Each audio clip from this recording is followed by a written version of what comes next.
Hey guys, welcome to Boots and Betty Homestead. Tonight we are going to be making a chicken lo mein of sorts.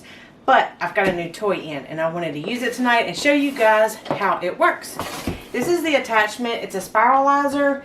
It's also a peeler, a core, and a slicer.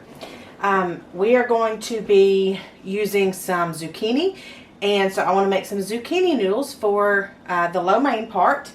And this will also be a neat idea to try to make like some curly fries. Now in this, it's a best stand mixer attachment. It is supposed to be compatible with a KitchenAid, so we are going to test that out. It has a spiralizer, a fruit and vegetable skewer. It has one spiralizing blade, a fine and a medium, and then it has a peeling blade, and then a small and large core slicing blade. So you can do many fruits and many vegetables with this. So I'm gonna go ahead and open it up. We're gonna put it together and then we're gonna use it. And you get to see me make chicken lo mein. So in the package, you get your user manual. So we've got our attachment here. And all kinds of good reads. Care, usage, for the different attachments and all that good stuff. Okay, so here in the main part, this is the main section that goes onto your stand mixer. Here's the attachment part of it. And then, of course, this right here is where all your attachments and stuff go. So, we're going to do this together because I've never used one on the KitchenAid. I've used an apple peeler slicer core all in one, just a manual. So now I've got one for the KitchenAid. We're going to put this on there and see how it works.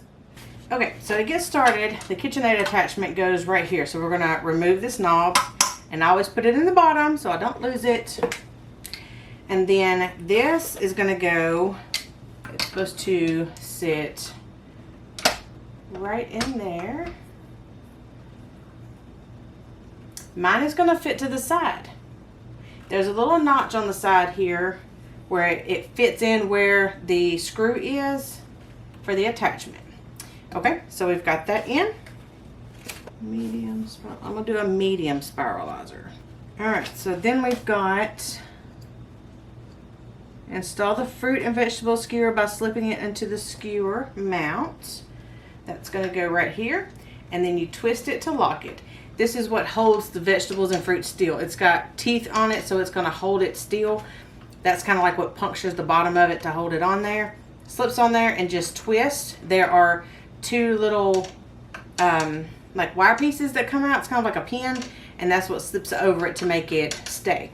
Okay, we are doing a medium. All right, so this just slips right here in the top and locks in. That is super easy. Alright, this skewer is what I was talking about. Has two little pins right here that you just slide on and then twist, and it secures that. This right here is the spiralizer, and it looks like this. And it's, I don't know how to explain it. It's got like this little groove right here that is going to slip over this little groove in here. So it can only go on one way. So you just slip it down on top, push, and then this right here locks around the blades here. You can see it right here, it locks around the blades. You have to push that down and then move this all the way out. And that's going to open up the area where your vegetable is going to be. So it's going to go, your vegetable is going to go on here. So this has to be all the way back. Okay, so let's get our vegetable. Alright, I'm going to kind of measure this. Make sure I don't get it too long.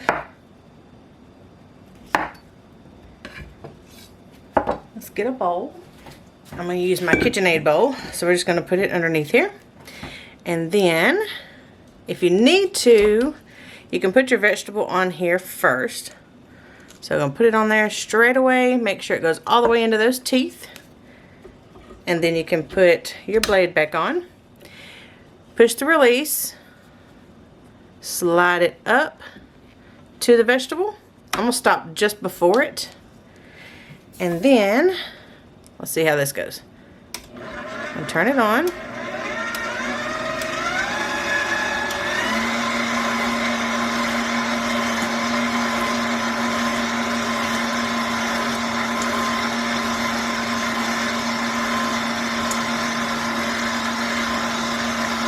Takes it a second to get started.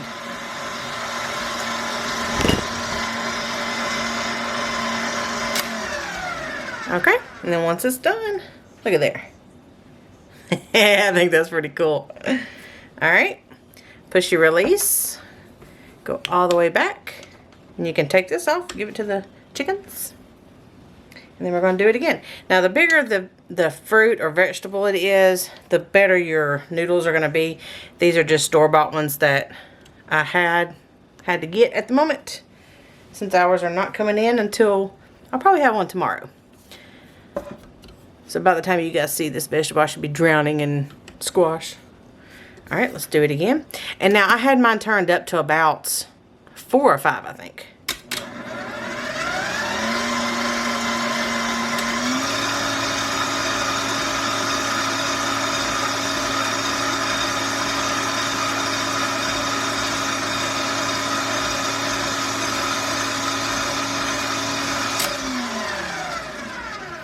This is pretty fun.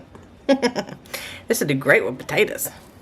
So now we're just going to take this off and take this off.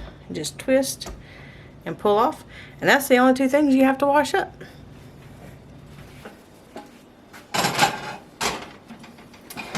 Okay, so I'm going to go ahead and start Logan some noodles back here because he doesn't eat zucchini noodles. So I'm just going to start him some spaghetti noodles in the back. And then I'm actually going to double the sauce that I'm going to make. And I'm going to use half in his and then half in ours. Or maybe a third in his and 2/3 in ours. I don't know. We'll see how much it makes. So let me get his noodles started and then we'll start on the sauce.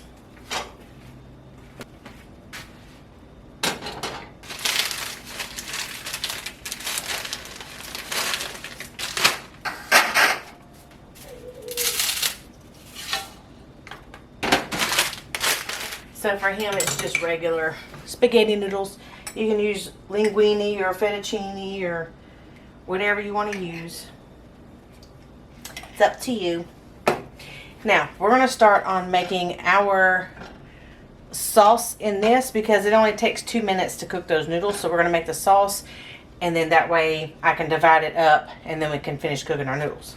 Alright, so we're going to start with 2 tablespoons of oil. Turn it on because this is a metal pot, cast iron, anything like that. You want to go ahead and get it hot before you add your onions into it. And that's what we're going to be doing next. If anybody knows this brand. Which way is it? I don't even think you can see it. It's so used.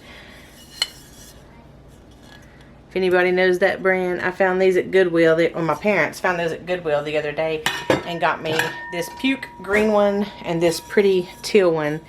And this is the pot, or the lid to this pot over there. Found these for $8 each at Goodwill. So now while this is warming up, let's go ahead, if you need to, chop up your onions, chop up your garlic. If you're just using powder, hang tight. I had a purple onion that we had to pull out of the garden the other day, and so I went ahead and cut it up.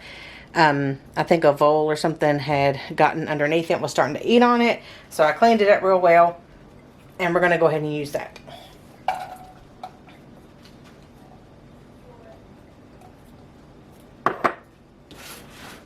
Alright, we're going to saute our onions first, get them coated.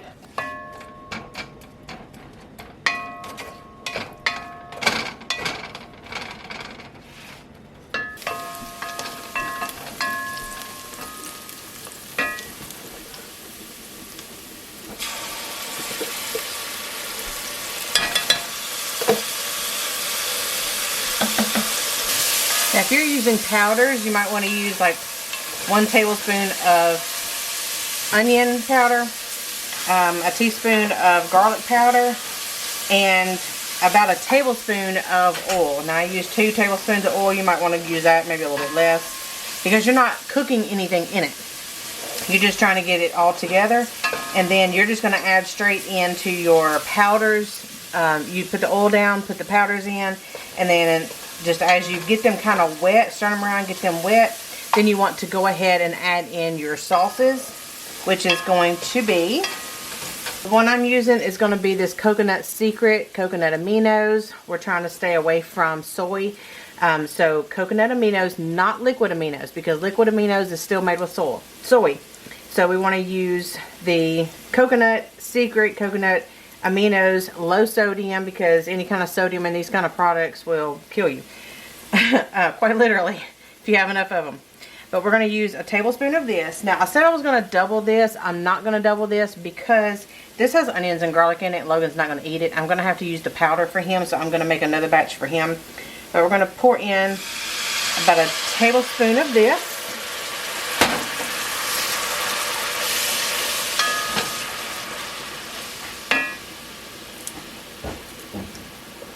And then we're going to do 2 tablespoons of teriyaki. And I've got quite a bit of noodles. Might add just a hair more.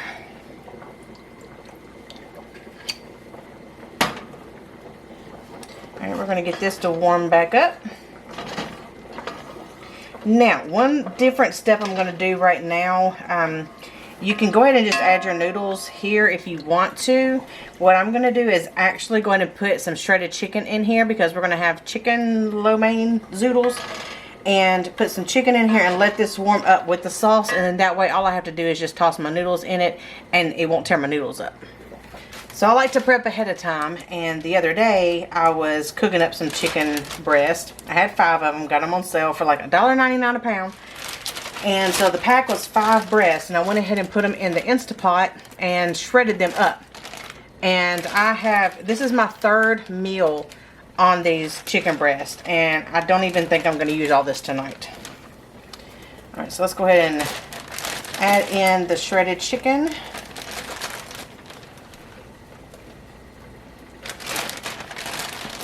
Yes, I might go ahead and use up all this just for the sake of getting it used up.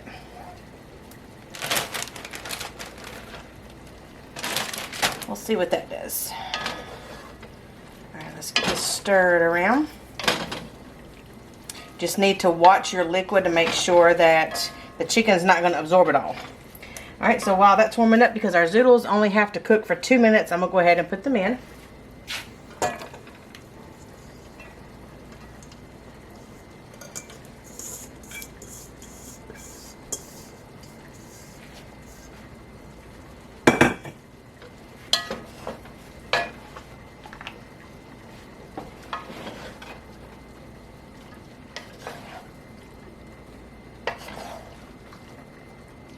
If you need to, this looks like I'm going to have to. I don't have much juice in the bottom.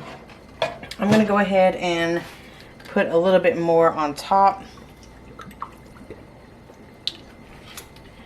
Maybe another tablespoon of each.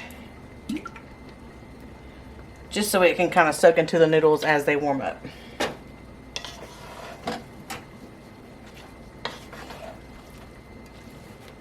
I'll turn this up on medium-high a little bit. You don't want to cook the noodles too low because they'll get mushy if they cook too slow. You want to go ahead and cook these on up a little bit higher, so that way they'll stay crispy and not go mushy. Okay, now I'm not going to put a whole lot of salt. Now the salt that I use is Redmond's real salt, so I'm actually putting minerals in here and not so much salt.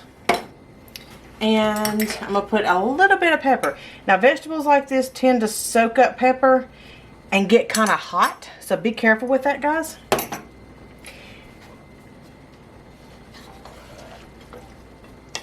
And then just kind of toss it lightly around.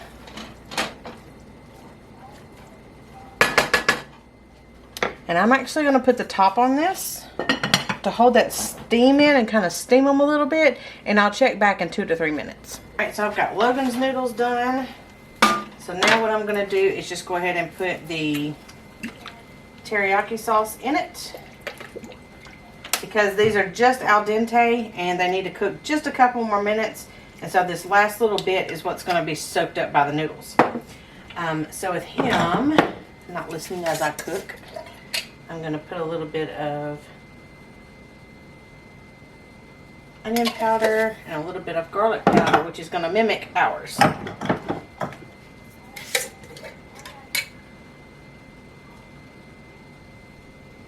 just harvested our onions and garlic. So next time I'll be making this with our own, besides the onion I used tonight, will be with our own onions and garlic. Okay, we're gonna let that finish cooking. A couple more minutes. I'm gonna add a little bit of pepper. You don't like a lot of pepper. And some salt. Salty minerals. Okay. And then put in some chicken in there. And I can also make enough of this to where he'll have leftovers for tomorrow or the next day.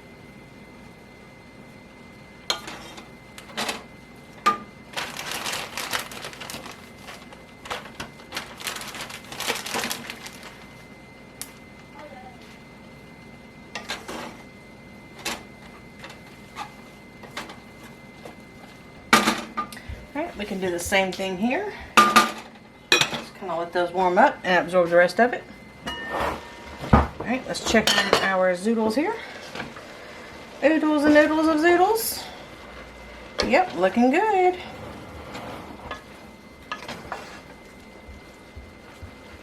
And they're not soft yet, so that's good. Trying to get some of this chicken over here out of this corner. Okay. There is some sauce down here in the bottom. If you wanted to, you could put like a little cornstarch in there and thicken that up. I'm just going to leave the top off for a few minutes and kind of let this finish cooking a couple more minutes. Steven doesn't like his vegetables crunchy. So I'm going to let this cook just a couple more minutes with the lid off. And I'm going to go ahead and throw the rest of this chicken in here. And you can add any vegetables you want to this. It doesn't just have to be zoodles or regular noodles or whatever. You can do chopped up diced carrots. I have a bunch of English pea pods that I've been harvesting that we could actually put in here. And I would go ahead and saute those in the sauce. You need to cook your carrots in the sauce and all that. I would do that prior to doing the chicken and the zoodles. Put this chicken over here and let that absorb some of that liquid. This is going to be super good tonight, guys. Super good. Okay, I'm going to go ahead and cut these off. Let them sit there and finish marinating.